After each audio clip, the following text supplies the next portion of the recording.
Okay, so I'm just laying out the objectives you do not need to copy, but we're looking at the variance, standard deviation, and z-scores. Deviation just means how far from the normal something is. We could be talking about height, weight, whatever. Deviation just means how far from the normal. What you do need to copy is the term standard deviation and its definition. It's a measure of how spread out numbers are. The symbol for standard deviation, baby sigma over here, lowercase sigma. And the formula is pretty simple. It's just the square root of the variance. Now, these last couple of sentences don't need to be copied. We're going to talk about what the variance is. Once you discover how to find the variance, finding the standard deviation means just taking the square root of the variance. So, let's look at the variance. The variance, first let's talk about what it is. It is the average of the square differences from the mean. That would be your vocabulary term and definition. Variance, the average of the square differences from the mean. In order to calculate the variance, these are the steps that you need, meaning they need to be written in your notes. First thing, we have to work out the mean, which is the average. We add all the numbers, divide by the number of numbers. Then for each number, we're going to subtract the mean from each data value. And then we're going to square the result. That would be the squared difference. Then we're going to find the average of those square differences, meaning we're going to add up all those square differences, divide by the number of numbers that we have. So, excuse me, that will give us the variance. Let's look at an example. Okay? So you and your friends have just measured the heights of your dogs in millimeters. Okay, so just a group of 5 kids, they come together with their dogs, and we want to calculate the variance as well as the standard deviation. So here we have the heights here. Excuse me. And the numbers are given below. Step number 1 is to find out what the mean is. For this problem, we're going to find out the mean, the variance, and the standard deviation. So in order to find the mean, we have to add up all of those heights in millimeters. We're going to add them together and divide by the number of numbers that we have. That'll give us the mean. So here's the work for that. We're adding up all the numbers, dividing by the number of numbers. We have a total of 1970 divided by 5. So the mean is 394 millimeters. So let's look at what the average, how the average looks on that little chart that I showed you. So the green line there, excuse me, the green line represents the average. So clearly you can see that some dogs like the Rottweiler, my least favorite, some dogs like the Rottweiler is obviously above average in height. And we have here, what's this? Okay, I'm not the best with dog types, so Greyhound, I'm thinking. I think this is a Dachshund.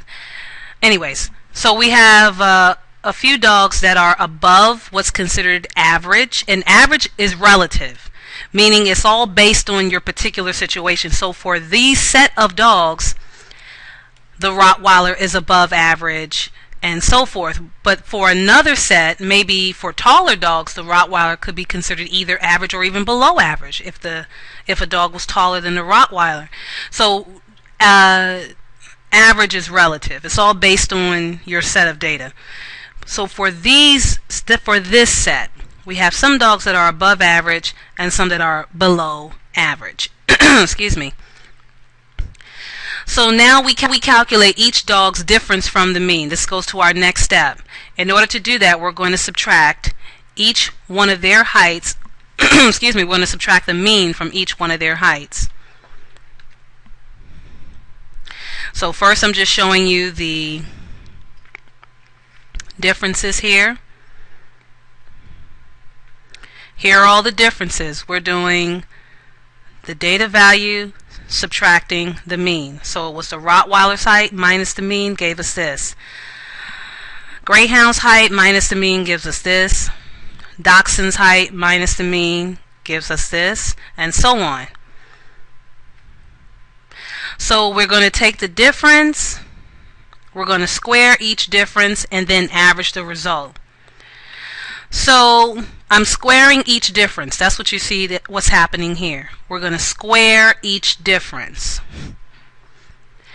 And then the next step was to find the average of those squared differences. So this is the reason why we are actually adding these all together and dividing by 5. Okay, so then when we actually do the math, here are the numbers that we get. We add them all together, divide by 5, meaning that the variance is 21,704 millimeters should be there. And remember that the standard deviation is just the square root of the variance. So sigma would be the square root of that. And so we're going to give an approximation, say that the standard deviation is about 147 millimeters.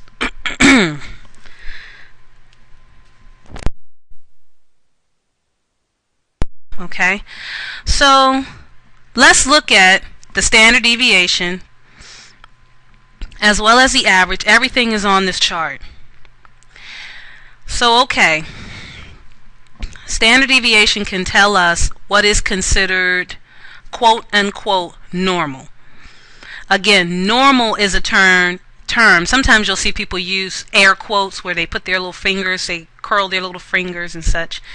It's all based on the set of data. There really is no such thing as a normal for everything. It's all based on your set of data.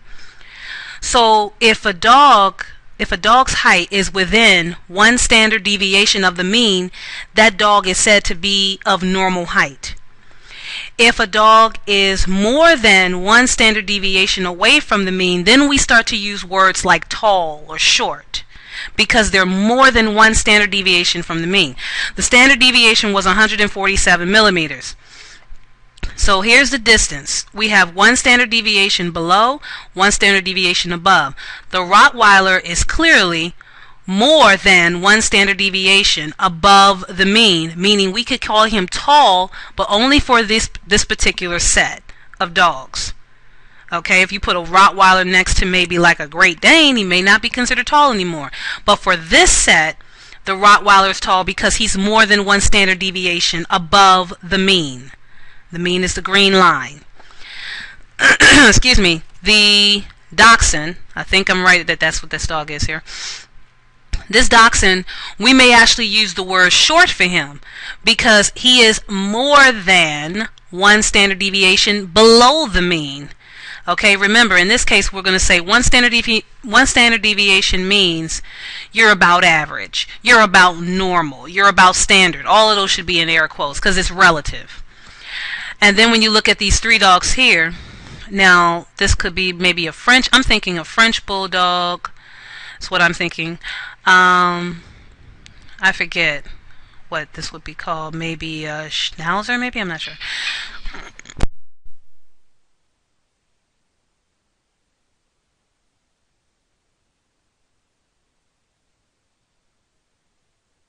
Alright, so these 3 dogs, you see how their red arrows are all within one standard deviation. That means they will be considered normal height, but again, only just for this set of dogs. Oh, look at that. I just realized, okay. Alrighty, so let's look at the formula for finding the variance. It's 2 different ways that you'll see it. This is capital sigma. These are Greek letters. Capital sigma, also known as sigma notation, and it has the quantity of x minus mu. Mu means mean. Please copy down the formula and label what each variable is. Sigma means summation, means add them all up. Anytime we see capital sigma, that means we got to add them all up. Inside the quantity is saying we're going to take our data value and subtract from it mu, which is the average, which is the mean. And that's what we did in the problem. We took our average and subtracted from each data value. Then we squared. The fact that the quantity is squared means to square the difference. Then we add them all up, so says sigma, and divide by the number of numbers that we have. So this is the formula for variance. Formulas I will make available on the dry erase board, so you don't have to worry that you must memorize it, but you definitely want it in your notes. Please detail what each variable and so forth stands for. Alrighty, standard deviation. this you do not need to copy. Shows the variation in data. If the data is close together, the standard deviation will be small. If the data is spread out, the standard deviation will be large. And again, we already talked about the fact that it's noted by the lowercase Greek letter sigma, but you should already have that in your notes. The next thing we're going to talk about is the different ways that data can be distributed. Now we're looking at a bell curve, which is an example of a normal distribution. And I'm just going to relate it to the terms we were just discussing, the mean, the standard deviation, and so forth. This would be the bell curve here. Okay? The center vertical line always represents the mean, always represents the average that we have. And then each vertical bar would represent one standard deviation, two standard deviations, three standard deviations. So this one here would be one standard deviation below the mean, and this here, the one on the right, would be one standard deviation above the mean. And all in between here is where it's considered normal. Okay, average, all of those in air quotes. So, to give you another way of looking at it, sometimes we talk about what percentage of, we could be talking about dogs, students, girls, boys, whatever the case may be. What percentage is considered quote-unquote normal? So that would be within one standard deviation of the mean. If we add them together, we get about 68%. So within one standard deviation would be 68% of our data would be here. And then if we look at these first four, we've got the reds and the blues. They add up to about 95%, and then all six here add up to about 99.7%. What it means is it's one standard deviation above, two standard deviations above, three standard deviations above. And down over the left side, this is one standard deviation below, two standard deviations below, three standard deviations below. Let me remind you that standard deviation is lowercase sigma. That's what you're seeing here. Okay, the different percentages is also something that definitely this should be copied. This chart should be in your notes. Alrighty, standard deviation, we already talked about this. It is the square root of the variance. I'm just showing you how it looks in formula form, just so that you're not surprised later. Formulas like this I will make available for you on the board during a quiz or test. But this is the variance formula, but remember the standard deviation is the square root of the variance. So we just take the square root of the formula. Just showing you the formula form. Please make sure you have that in your notes. Let's do another problem where we practice finding the variance and standard deviation. The math test scores of 5 students are listed. We need to find the mean, meaning we add up all the numbers, divide by the number of numbers. That's the first step. The second step is going to be we have to subtract the mean from each data value. This is known as finding the deviation from the mean. So you see how I'm taking the 76 and I'm taking each data value and I'm subtracting 76 from each. And here are the numbers that I get. First step, find the mean. Second step, find the deviation from the mean. Third step, we're going to have to square the deviations. We have to square those differences. So I'm taking those numbers, I'm squaring them. Notice how they're all positive. Okay, I squared all of those differences. So we find the mean, we find the deviation from the mean, we square the deviation from the mean. What's the next step? The next step is for us to average. Find the average of those squared differences, meaning we now have to add up all of those numbers and then divide by the number of numbers that we have. That automatically gives us the variance, which in this case would be 211.2. Make sure that you have all of these steps and for this example in your notes. Okay, so that gives us the variance. How do we get the standard deviation? Standard deviation is the square root of the variance. So I just take the square root of that number. The standard deviation is approximately, because we have to round, approximately 14.53.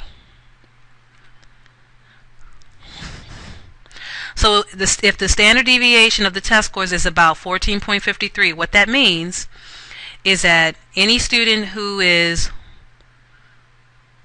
from the average was 76. So if we add 14.3 to it and we 14.53, sorry, and we subtract it, that gives us all of the normal scores.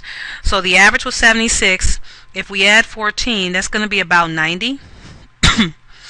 Well, I'm rounding a bit. So yeah, 76 plus 14 is 90. And then if you subtract 14 from 76, we're still doing the one standard deviation, but now this is below.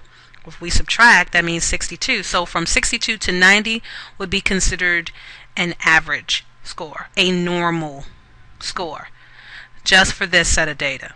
And this is how we would use the standard deviation. Next thing that we're looking at are the z-scores.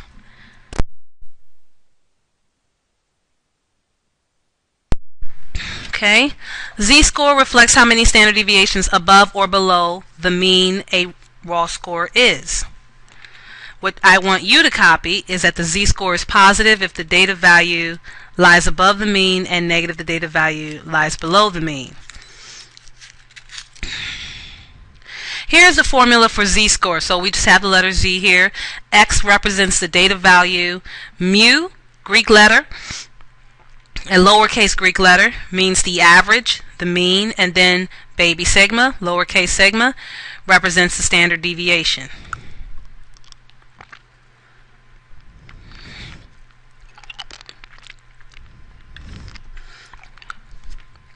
Okay, let's look at this example where we are practicing using now the z-score formula.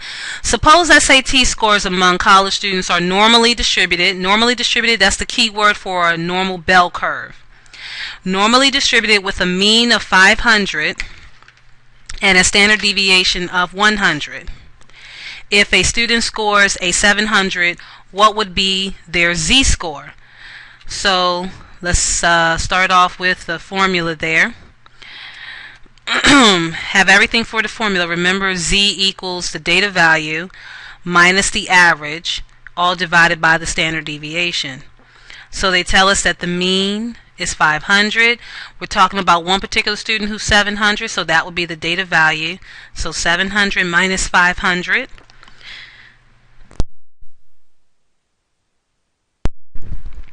And then all over 100 gives us 2. So that would be your z-score. The z-score is 2.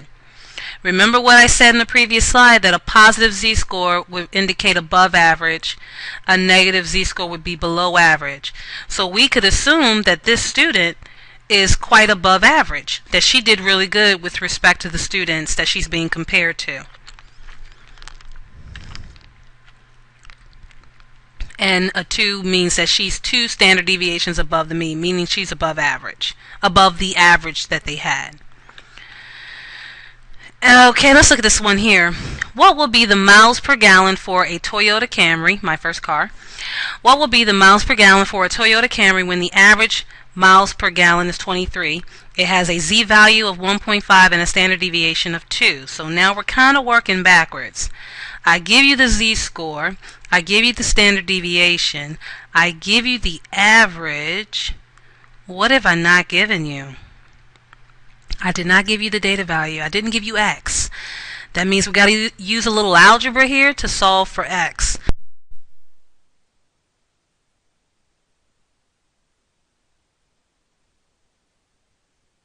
So here's our formula. Let's substitute in what we need, and we have to get x by itself. So I gave you the z-score, 1.5. I gave you the average, and then I gave you the standard deviation. We need to get x by itself. Whenever you're solving, whenever you're doing algebra and you want to get rid of fraction, the best way is to multiply both sides by the denominator. So I'm going to multiply both sides by 2. 2 times 1.5 is 3. So then this will become 3 equals x minus 23, at which point we can add 23 to both sides and discover that x equals 26, meaning that the Toyota Camry would be expected to use 26 miles per gallon of gasoline. And of course, since the z-score is 1.5, that means that the Toyota Camry, with respect to gas efficiency, is above average. Okay, Make sure that you have all those examples copied and so forth, and I will see you soon.